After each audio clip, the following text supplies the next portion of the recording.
Welcome to NARAL's The Morning After. Each Thursday, our podcast brings you the latest on reproductive health care, progressive politics, and the fight to keep abortion safe and legal. NARAL's The Morning After is a production of NARAL Pro-Choice Ohio. Find us on Facebook, Twitter, and Instagram at prochoice OH. Enjoy the show. Hi, I'm Jaime. Hi, I'm Randi. Hi, I'm Gabe. Let me tell you, our theme for the year has been that 2016 is unlike any other year in history. And sitting on the couch last night watching TV, it was a sure sign of the apocalypse. Beyonce at the Country Music Awards. Yes, she was. I didn't watch it. It's really good. I'm sure it is. I'm gonna watch it later. All I saw was an article about. I've seen articles about how awesome it was, and I've seen articles about people being mad that she was there. Yeah, I mean it's and I think that's what makes it kind of significant. Is you've got this Black woman who's just this year put out like as a white guy I feel safe in saying one of the greatest Black albums. Piece of Black artistry, ever. Singing at the Country Music Awards. Because she made a country song. With the Dixie Chicks. Yeah. It's really good. And apparently, people were saying that they invited her to perform, but today they were like, no, actually, she invited us to perform with her. Like, it was the other way around. Either way, it's totally awesome and it works. Yes.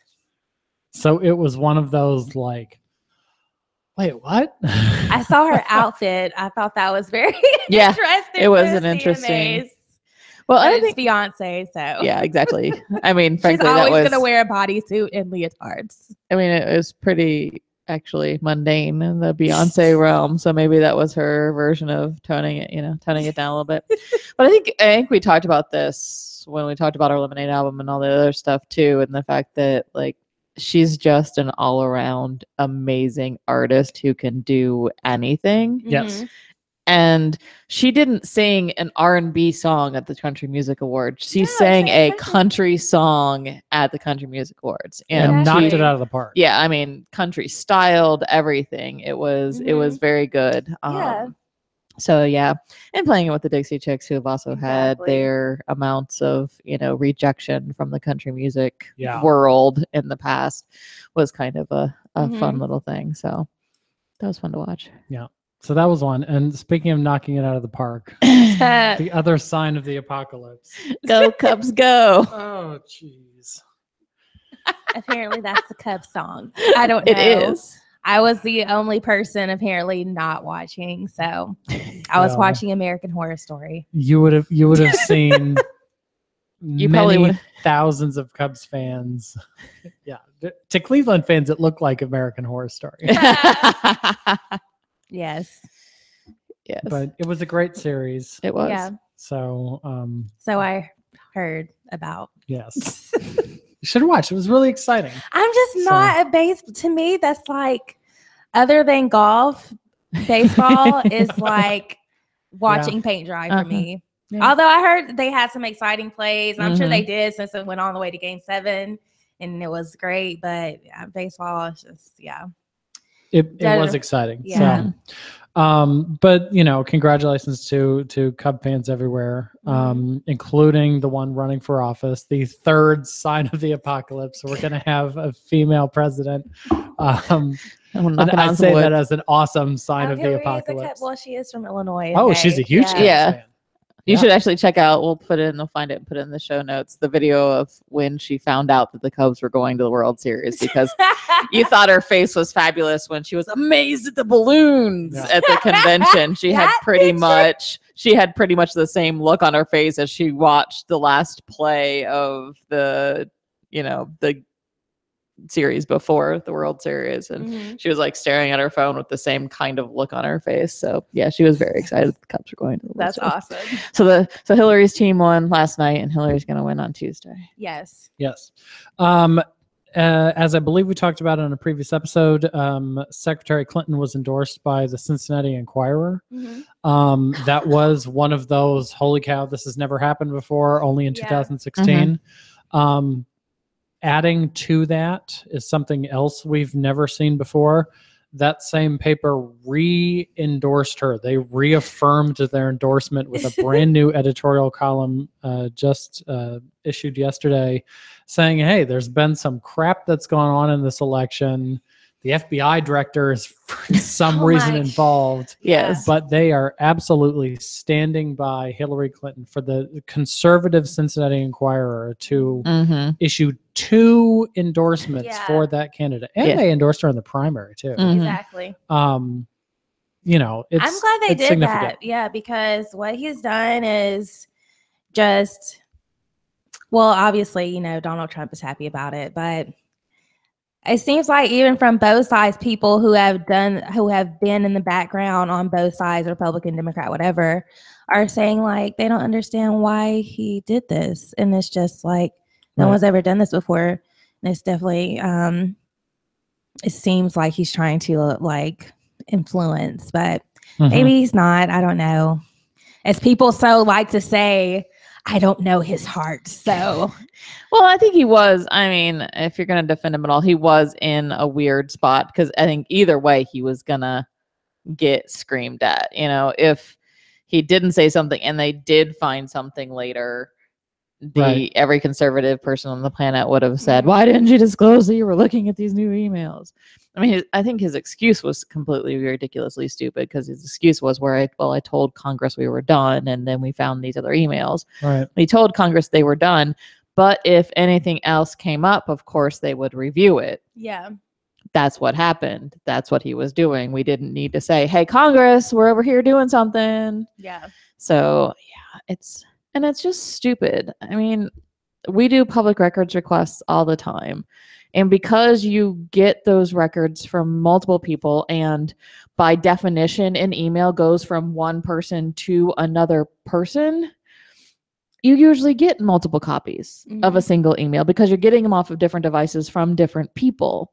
Just because they found more emails that were, you know, not even Clinton emails, put that out there. Yeah. Right. And these aren't Hillary's emails. This has nothing to do with her. Anthony Weiner, you dick. Literally. Yes. But you know, so it's just this. You know, when you work in kind of this realm, you realize this kind of shit happens all the time. You know, I just got more documents from the Department of Health, and guess what? I got 3 copies of one email because there were 3 people copying on this email. And you know, most of the time they catch that, but they sometimes don't. And you know, it's just how these things work. And it's not that they reopened the investigation and found something scandalous. It's that they just review stuff. And God help me if Anthony Weiner does not just go crawl away into a little hole, hopefully in a prison somewhere, because I guess he actually texted sexual crap with a teenager this time. Thank you very much. Yeah, it sounds really awful. I take a little bit more of a skeptical approach to it than you guys do. I think that there was malicious intent behind the FBI. I mean, it's just personal. I mean, it's definitely here. possible. I totally think it's possible. But you know, I'm looking at police unions endorsing Trump, and now you've got the guy who's basically one of the nation's top cops doing something that interferes in the election in a way that left everybody puzzled. And one of the few plausible explanations is he just wanted to screw with, you know, Clinton because it, you know, it looked like she was going to win in a landslide, and the race is, you know, measurably tighter now. Yeah. She's still in the lead, but you know, they don't even talk. I didn't even realize that they were like, people talk about now, I guess the media talks about how, well, you know, everybody knows that they were investigating Trump too, but he doesn't talk about what they're saying about him and Russia. And I'm like, yeah, of course he's been saying about how Trump talks about how much he likes Putin and everything like that. But I didn't know that the FBI was investigating him and his ties to Russia and his campaign manager, like, until all of this came out. And now they're like, oh, well, you know, he should talk about this stuff too, since he's talking about these emails. But I'm like, but nobody was talking about that until this came up. Right. Which is the problem. Well, I'm like, or if you're not going to talk about either one, don't talk about either one. Just be consistent. And then what we totally ignore in all this is the fact that there's a court date set for December for Donald Trump, allegedly raping a teenage girl. And a fraud for November. Yes. So, like, You might talk about some mythological scandal of Hillary Clinton's emails. There are 2 actual court dates set in 2 different court systems. But yet Democrats aren't talking about impeaching him as soon as he gets in office, but they're going to investigate Hillary forever. Yeah. It's going to be another 4 years of exactly what happened during Bill Clinton. Apparently not appoint any new justice to the Supreme Court. Like, what the fuck? What is happening? What's happening to you, America? It's because the Republicans elected a bunch of people who don't believe in government. Why? That is a problem. Why? I think government is awful, so elect me to a government job so I can abolish be a part of the government. Like, what? Yeah. I guess their thing was to abolish it from the inside, and if that was their thing, honestly, they've done their part, which is crazy. But yeah, I mean, hey, I didn't elect them. Some y'all elected them out there.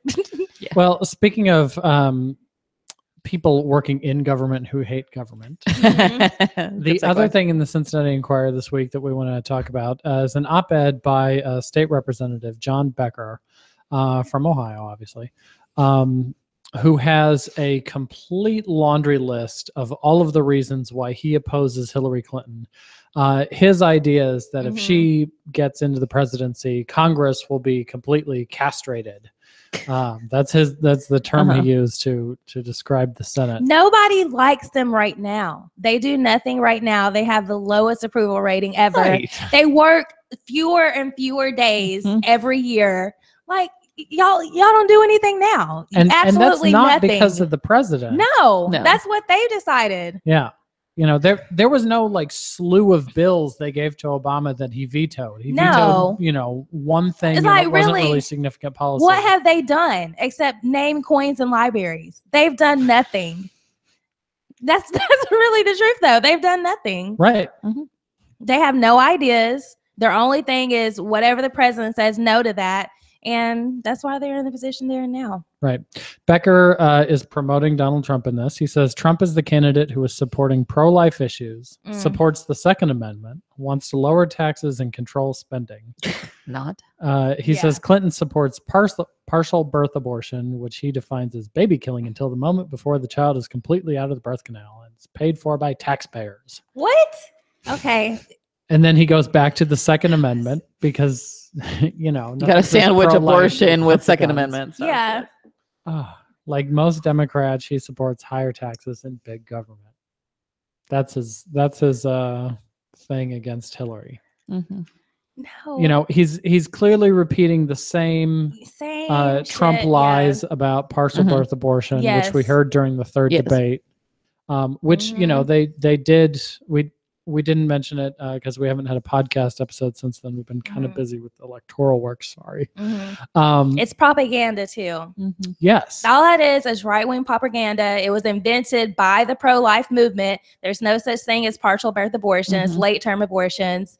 Most of the time where something really, really terrible has happened because it's like, 2% or less than 2% of abortions that happen. And again, they have this propaganda that people spew just to make you feel bad, like black on black crime. That's not a thing. That's propaganda. You heard of white on white crime? No, because it's propaganda that someone invented to try to make people feel bad. Like, there's no such thing. So stop saying partial birth abortions. They don't exist. And they push that propaganda in place of actual policy that can help people. Yes. There's nobody out there that's suffering because, abortions happen at some week of gestation. Exactly. No one's like, oh my God, my life is ruined because of that. Yeah. They might not like the idea of abortions in any form, but this isn't a problem that people need to solve. There's no medical reason behind ending later stage abortions. Yeah. It's really necessary. Yes. Exactly. Well, there's no how you're actually going to help anyone in any of that. Trump's going to protect your guns. He's going to outlaw abortion, and he's going to lower your taxes. None of which they're going to impact anyone's daily life at all whatsoever. Not help anyone get out of poverty, not help a kid go to a good school, none of that. So let's focus on shit that actually helps people rather than these freaking talking points that do absolutely nothing. Right. They hate women. They just don't trust women. don't want us to have control of our bodies. Like, this is very evident. Like, it's crazy. Yeah. Well, and it's what's really funny about that, and just John Becker in general, is that he's this like equal opportunity crazy dude. So, you know, he actually introduced one of the bills we've been following, although he's totally so far right of all of the other members of his caucus, which is scary here in Ohio because they're already pretty far right. How is that possible? I know that even his bills don't go anywhere because his caucus leaders don't agree with him. But you know, he's all over the place. So the op-ed talks about how, you know, some Supreme Court decision forced upon the states a 21-year-old drinking age, and so he opposes the you know, drinking age being 21 instead of 18. He actually talked about introducing a North Carolina style trans people can't use the bathroom that matches their gender identity bill. I think maybe, knock on wood, Equality Ohio did some really fabulous work with him and maybe have talked him out of that, but not 100% sure on that because he's just that crazy. But, you know, he just really, I mean, he's definitely the person that Donald Trump is talking to with his Make America Great Again. Yes. I mean, he really should just be in the, you know, dictionary under that phrase, because that's exactly who those kinds of phrases are aimed at. Yeah. Yeah. I mean, anytime you talk about supporting an abortion ban and then condemn big government, it's like, yeah. Okay. You know, yeah. There's a disconnect in there. It is. Yeah. I don't understand it. I never will. You can't say, I mean, how much more personal can you get than telling someone when they can reproduce? I mean, it doesn't get more personal than that. Yeah.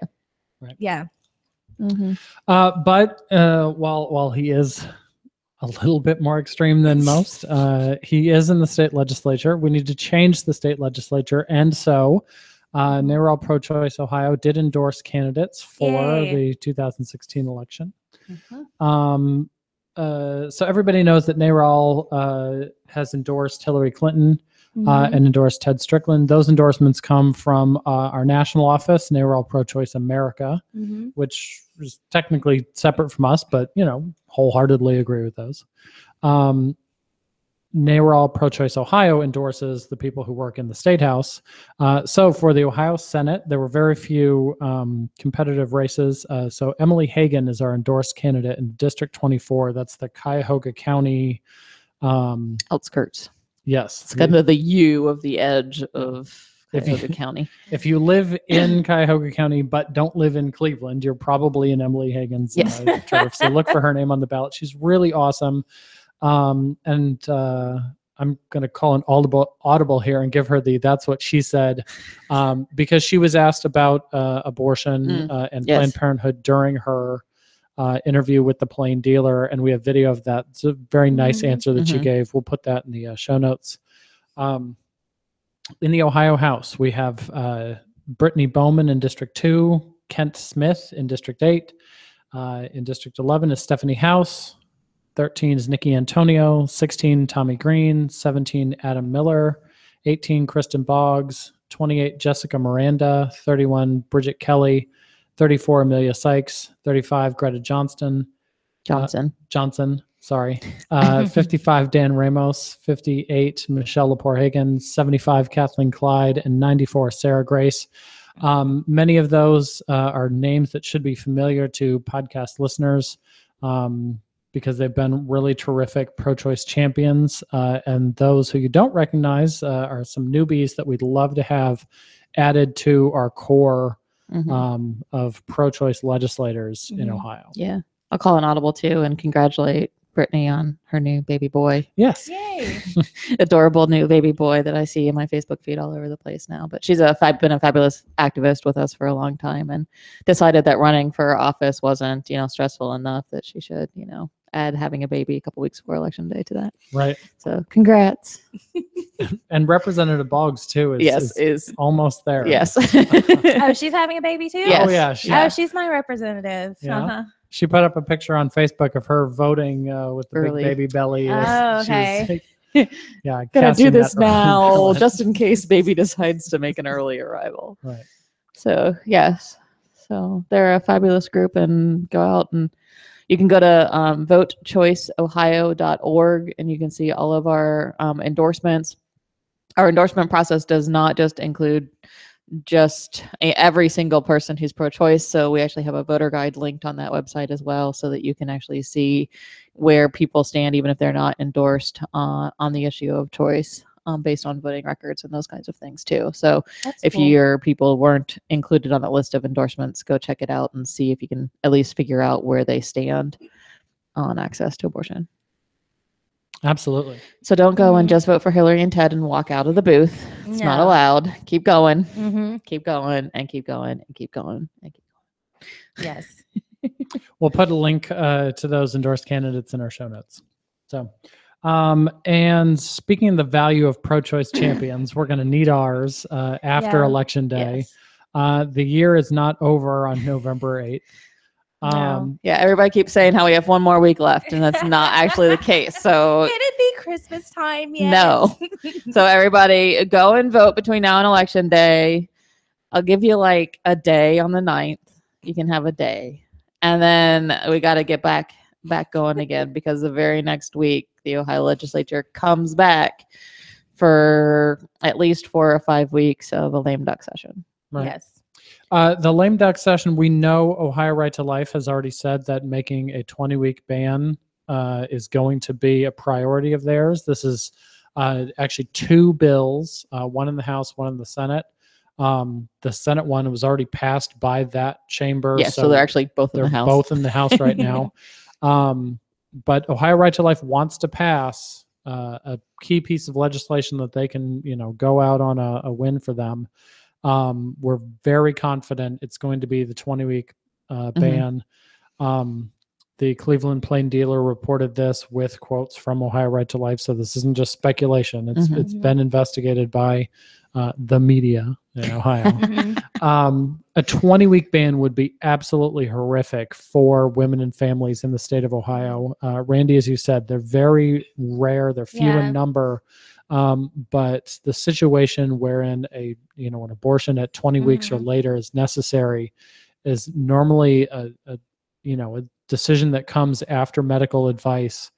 Very frequently it's, a case where a woman testing wanted is like to have right at the 20 weeks. So now you're saying that it's going to be 20 weeks, but then it's really going to be 18 because nobody's going to push up against like that deadline, because they're going to be, they would be at chance of losing their license. So it's going to be really more like 18 weeks. So you're just in a position of you're just now able to get the testing and see if anything is wrong. But if something is wrong, like you're not going to be able to stay with your OBGYN here. You might have to end up going out of state for something. So yeah, I feel like also we're probably just going to end up, if it does pass, we're just going to end up in a situation where we're just like in court like we are over the Planned Parenthood funding right now. We're just going to be spending a lot of our money to try to fight back on something that's going to hurt us. But of course, Mike DeWine, that's fine for him. Like, yeah. Oh, he loves, he loves let's spend our money to try to fight this unconstitutional bill. Like, right.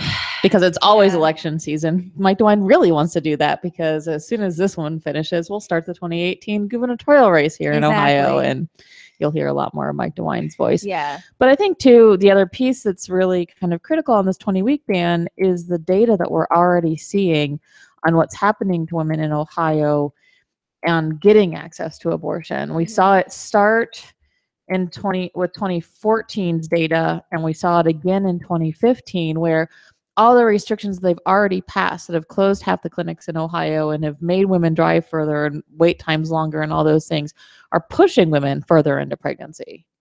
And now they're coming back on the other end and saying, well, you should have gotten one earlier. Yeah. Well, you can't have it both ways. Either you want women to have it earlier and you stop blocking them from getting that access earlier, or you've got to have access later into pregnancy, because in some of these cases, women are still seeking abortion care that they were trying to get at 12 and 13 weeks at 20 weeks because of money, because of family schedules, because they couldn't get into a clinic because half of the clinics have closed. They've had to drive there twice. They have to see the doctor twice. All these things add up for these women, and they can't get access to them. So, in so many ways, yes, it's the, women later on in pregnancy, but it's also these women who have had all these barriers put in place. Then it really just shows that no, they just don't want women to have them earlier, or they don't want women to be more informed, or they don't want them to be safer, which they're not in any of these trap law situations. It's about stopping women from getting access to abortion care. And what it really does is impact the whole range of OBGYN care for pregnant women, because that testing does happen earlier. And in a lot of these cases now, a woman won't be able to kind of wait and see. I was talking to somebody the other day, and she disclosed that, in one of her pregnancies, there was something weird on one of the scans in the baby's brain that could be nothing, or could be a severe sign of like the brain just not developing. And that was a scan at like 13 or 14 weeks. And the doctor's like, let's just wait and see. We'll do another scan in a couple of weeks, and we'll see if it's still there or if it's resolved itself. And she went back for another couple of weeks, and it had completely resolved itself. And she's got I think 7 or 8 year old child as a result of that pregnancy now. But what situation is that woman put in now, where if she, is at 18 weeks when something might be going on, is she forced to make a decision right then and there, rather than kind of wait and see what's going to develop as they move forward? And if something does develop, and the child would either die in utero, or be born alive and suffer and be in pain until it passed away. And please God, don't be near only a Catholic hospital in your area. Then you're definitely screwed. Like it's terrible. So this is really from women who want to be pregnant and are impacted by this, even without even talking about having an abortion. But their care during their pregnancy is altered by bills like this against medical advice. These scans are not supposed to happen at 15 and 16 and 17 weeks. They're supposed to happen between 19 and 21 weeks. But now we have to do them earlier, because that's what the Ohio legislature says. Yeah. Right. Thanks for not getting in between us and our doctors, because you say Obama, that's what Obamacare does, and we needed to repeal that, but you're not getting in between us and our doctors. Okay. Yeah. So that week after Election Day, put a couple things on your calendar. On the 15th, that Tuesday, we could have a community and family advancement hearing on the 20-week ban. That's usually on Tuesday afternoons at 4:00. So kind of pencil that in on your calendar and keep an eye on this podcast, because we will probably tell you about that next week. We should know probably by next Thursday whether or not that's happening. And then regardless of whether or not that happens, we are working with our friends at Planned Parenthood and Preterm and Urge and a whole bunch of other groups around the state to do a big action at the State House on Wednesday, the 16th. We're going to do it in the evening so people can come after work. So we're going to start at around 5:30, and then go until about 7. So put that on your calendar. We'll get you all the details. Ohio State House, Wednesday, November 16th from 5 to 7. Bring a friend. Bring a friend or 5. Yes. We're working on buses from Cleveland and Columbus, and carpooling and ride sharing from Toledo and Akron and Bowling Green. So, and Dayton probably too. So there'll be some ride sharing or bus options wherever you are in the state. So be there, be square, because, we'll see hopefully a great pro-choice victory on election night next week. But what's going to happen is the Ohio legislature is going to come in the very next week and start taking those rights away. So we need people to make a big stand of, we spoke out in droves, and these legislators need to listen. Right. Yeah, I think that this year has been a bit of a wake-up call for the Republican Party as a whole. You've got the state party chair here in Ohio flip-flopping on whether or not he was going to vote for the endorsed, the nominated Republican. Kasich said he wrote in John McCain. They're across the board having an identity crisis. Yes. And a huge part of the reason for that is the horrible record on women of their nominee. And so now is an opportunity for them to stop attacking women. And, they can either take the hint and stop, bills like these and attacks on women, or they'll just double down on all of the hate. And I'm very curious to see because they weren't this bad 4 years ago, but I thought they were doing an autopsy and trying to figure out how they were going to be a more inclusive party. And it seems they went like the complete opposite. So yeah, they're cray cray. That's all I can say. All right. You want to sing us out? Let's get it on. Okay, so GOTV has officially started. We've already been canvassing. We're going to be there. Actually, they're out there every night already, but we're specifically focused on this weekend, this Saturday, Sunday, Monday, and Election Day. If you haven't gotten an email from us, then that just means you're not on my list. So contact me at volunteer@prochoiceohio.org. We're going to be all over the state. So wherever you are, there's a staging location near you. Again, volunteer@prochoiceohio.org. Link in the show notes. Yes, link in the show notes. We need as many people as possible to come out. Right now, Hillary's not winning Ohio, but if she does win Ohio, then of course that would be the election. So we want to make sure she wins Ohio. Yep. We need to make that happen. So we got to knock some doors. And everybody needs to vote. You can still early vote. myohiovote.com is like the official early voting website where you can find your county's information, exactly where and when to go, all of that information. Yes, it's now open every day between now and the day before Election Day. So today, tomorrow, Saturday, Sunday, Monday until 2:00, and then on Election Day at your polling location, not at the early vote center. Go and take 5 friends. Yes. And I gotta say, I went through Franklin counties yesterday, and there were a ton of people, even for 9:30 on a Wednesday, and I was in and out with no waiting and everything. They so go just fast. go. Yeah. Okay. And we'll see everybody on the other side. Oh my goodness. See ya. Bye. Bye.